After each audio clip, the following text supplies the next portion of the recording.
I can remember my first run fundraiser as a kid. It was for our school. I was probably about third grade.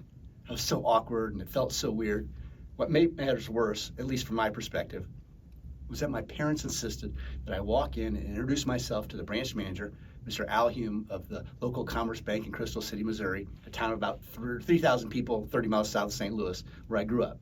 My parents told me to explain that I was selling chocolate bars to raise funds for our school and ask for his permission to stand on the sidewalk in front of the bank entrance on Friday afternoons when everyone would be getting off work and coming in to cash their paychecks.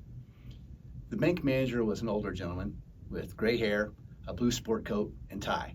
I remember him peering over the top of his black reading glasses whenever he was talking to me. He said it was okay, so I did it on Friday afternoons for several weeks.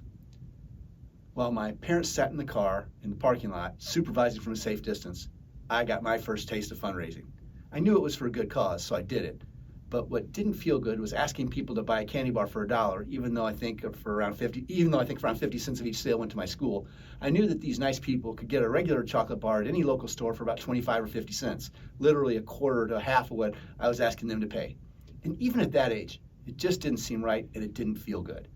It made me feel like I was a taker. I remember it to this day, and I didn't like it. Conversely, I had the exact opposite experience about 11 years later when I came home from college for Christmas break a little early.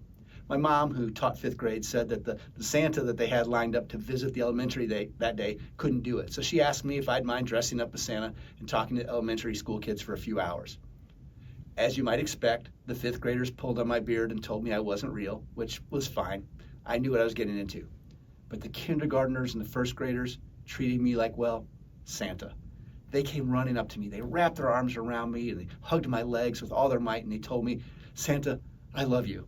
I felt what it was like to be loved, admired, and appreciated as a giver, and it was awesome. So sure, you can fundraise as a taker with an ask or as a giver with an offer, but make no mistake, it feels way better as a giver. The offer versus ask strategies, tactics, and funding necessary to execute them all are available in detail in my book, Offer versus Ask, the Nonprofit Executive's Secret Playbook for Growth and Sustainability. And digital copies are available for free when you click on the Nonprofit and Association Partners page at workforcealchemy.com. You're also invited to apply for acceptance in our alliance in order to tap into all kinds of additional financial resources and support mechanisms that can be made available to your organization at no charge.